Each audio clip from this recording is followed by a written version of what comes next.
സയ്യിദ് മുഷ്താഖ് അലി 2020-ൽ വീണ്ടും മരണമാസ് പ്രകടനവുമായി കേരളത്തിന്റെ ചുണ്ടക്കുട്ടികൾ. ദില്ലി മുന്നോട്ട് വെച്ച 213 റൺസ് എന്ന കൂറ്റൻ വിജയലക്ഷ്യം പിന്തുടർന്ന കേരളം 6 വിക്കറ്റിന്റെ തകർപ്പൻ വിജയം സ്വന്തമാക്കി.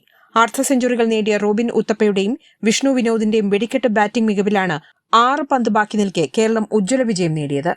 213 റൺസ് വിജയലക്ഷ്യം പിന്തുടർന്നിറങ്ങിയ കേരളത്തിന് തുടക്കത്തിലെ തന്നെ തിരിച്ചടി ലഭിച്ചു. കഴിഞ്ഞ മത്സരത്തിൽ 54 പന്തിൽ 137 റൺസുമായി ഹീറോയായ മുഹമ്മദ് അസ്റുദ്ദീനെ ആദ്യ ഓവറിൽ തന്നെ കേരളത്തിന് നഷ്ടമായി. പേസർ ഇഷാന്ത് ശർമ്മയുടെ 3-ാം പന്തിൽ പുറത്താകുമ്പോൾ അസ്റുദ്ദീൻ അക്കൌണ്ട് തുറന്നിരുന്നില്ല. മൂന്നാമനായി ക്രീസിലെത്തിയ സഞ്ജുവിനും കാര്യമായി ഒന്നും ചെയ്യാൻ കഴിഞ്ഞില്ല. 10 പന്തിൽ 16 എടുത്ത സഞ്ജുവിനെ പ്രദീപ് സാങ്വാൻ റിട്ടേൺ ക്യാച്ചിൽ മടക്കുകയായിരുന്നു. എന്നാൽ 3-ാം വിക്കറ്റിൽ റോബിൻ ഉത്തപ്പ, സച്ചിൻ ബേബി സഖ്യം ചേർന്ന് കേരളത്തിനെ മികച്ച രീതിയിൽ മുന്നോട്ട് നയിച്ചു.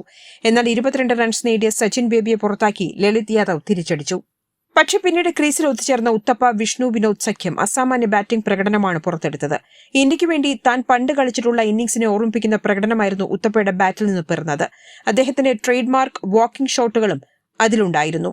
മറുവശത്ത് വിഷ്ണു വിനോദ് ആകട്ടെ മികച്ച സ്ട്രോക്ക് പ്ലേയിലൂടെ ബൌണ്ടറികൾ നേടി മുന്നേറി. പേരുകേട്ട ഡൽഹി ബൌളർമാരെ ഇരുവരും ചേർന്ന് നിഷ്പ്രഭമാക്കി എന്ന് തന്നെ പറയാം. അതിനു പുറമെ ഡൽഹി ഫീൽഡർമാർ ക്യാച്ചുകൾ നഷ്ടപ്പെടുത്തിയതും ഇരുവർക്കും സഹായകമായി. 5-ാം വിക്കറ്റിൽ ഇരുവരും 62 പന്തിൽ നിന്നും 133 റൺസാണ് കൂട്ടിച്ചേർത്തത്. ഒടുവിൽ 18-ാം ഓവറിലെ അവസാന പന്തിൽ അർഹിച്ച സെഞ്ചുറിക്ക് 5 റൺസ് അകലെ ഉത്തപ്പ പുറത്തായപ്പോഴാണ് ഈ കൂട്ടുകെട്ട് പിരിഞ്ഞത്.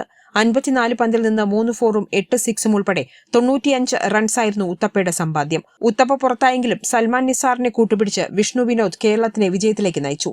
38 പന്തിൽ 3 4-ഉം 5 6-ഉം സഹിതം 71 റൺസായിരുന്നു വിഷ്ണു വിനോദ് നേടിയത്. നേരത്തെ ടോസ് നഷ്ടപ്പെട്ട് ബാറ്റിംഗിനിറങ്ങിയ ദില്ലിക്ക് ശിഖർ ധവാന്റെ അർദ്ധ സെഞ്ചുറിയാണ് മികച്ച സ്കോർ സമ്മാനിച്ചത്.